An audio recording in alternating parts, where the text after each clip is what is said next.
আমরা যারা ছাদ বাগানে ফলের গাছ করি তাদের সবসময় কিন্তু একটা আম গাছের স্বপ্ন থাকে।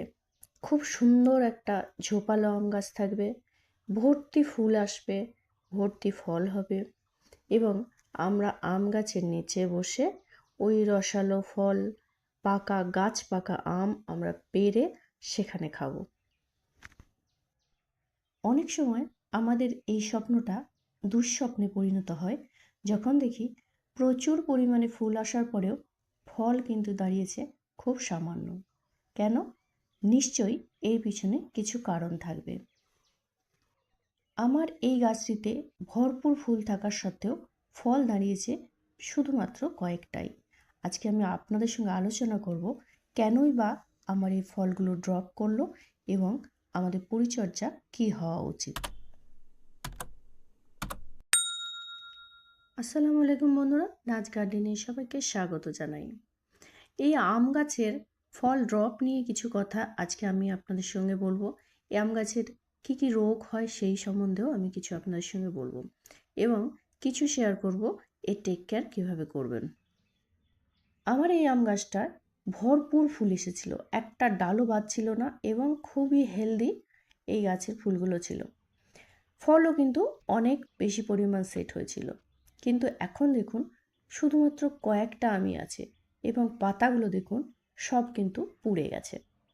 এটা ভাববেন না যে এই রোদে পুড়ে গেছে। রোদ তো আছে, কিন্তু এতটাও রোদ নেই যে শুধুমাত্র রোদে এই পাতাগুলো পুড়ে যাবে।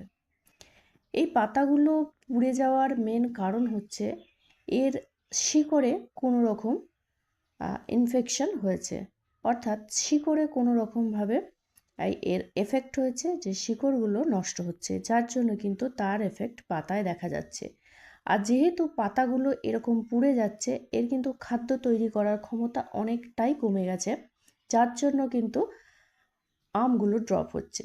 যেহেতু শিকড়ে প্রবলেম হচ্ছে, শিকড় থেকে পর্যাপ্ত খাবার কিন্তু শোষণ করতে পারছে না, যার জন্য কিন্তু ফলগুলো ড্রপ হয়ে যাচ্ছে। এই গাছের গাগুলো দেখুন, চামড়াগুলো ফেটে রস বের হচ্ছে। এটাকে গামোশেষ বলে।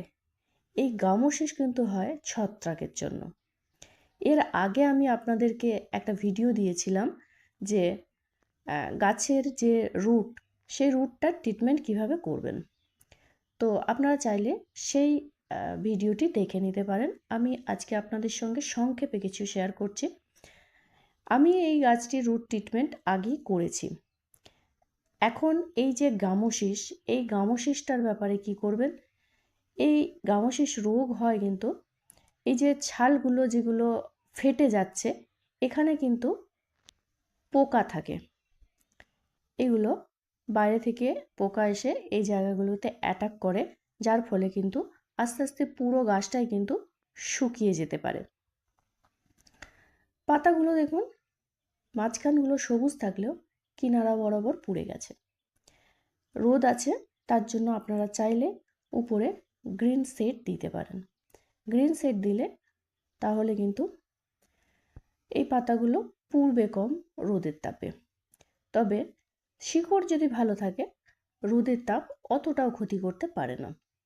দেখুন আমার গাছটিতে অনেক জায়গা কিন্তু এরকম ফেটে ফেটে রস বের হচ্ছে। এখন এই জায়গাগুলোতে আমাদের কিন্তু ফাঙ্গিসাইডের প্রলেপ লাগাতে হবে। যদি ফাঙ্গিসাইডের প্রলেপ লাগানো হয় তাহলে কিন্তু এই গামোশিস রোগটা আস্তে আস্তে কমে যাবে। আমি এখানে সাব ফাঙ্গিসাইড নিলাম। এই সাব ফাঙ্গিসাইডের সঙ্গে আমি মেশাবো একটুখানি চুন। যতটা ফাঙ্গিসাইড নিলাম ঠিক ততটা পরিমাণে চুন নিলাম। এই চুনটাকে ভালো করে ফাঙ্গিসাইডের সঙ্গে জল দিয়ে গুলিয়ে নিতে হবে। গুলিয়ে নেওয়ার পর কোনো ব্রাশের সাহায্য হলে খুব ভালো হয়। ব্রাশের সাহায্যে গাছের যে গোড়ার অংশ থেকে যতটা পারবেন, সম্ভব হলে পুরো গাছের যতটা ডাল আছে সবটাই যদি আপনি লাগিয়ে দিতে পারেন, তাহলে কিন্তু এই যে গামোশিস রোগটা, এটা কিন্তু অনেক অংশে আপনার কমে যাবে। আমি এই গাছের গোড়াটাকে সব সময় কিন্তু এইরকম প্রলেপ লাগিয়ে রেখে দিই। একটু একটু আপনারা দেখতেও পাবেন। আমি অনেক দিন লাগাতে পারিনি, আপনারা জানেন আমি অনেক দিন ভিডিও আনতে পারিনি। বিশেষ কারণে বেশ কিছুদিন আমি ভিডিও করতে পারিনি, আর বেশ কিছুদিন আমি গাছের সেভাবে পরিচর্যাও করতে পারিনি, যার জন্য কিন্তু গাছগুলো অসুস্থ হয়ে পড়ছে।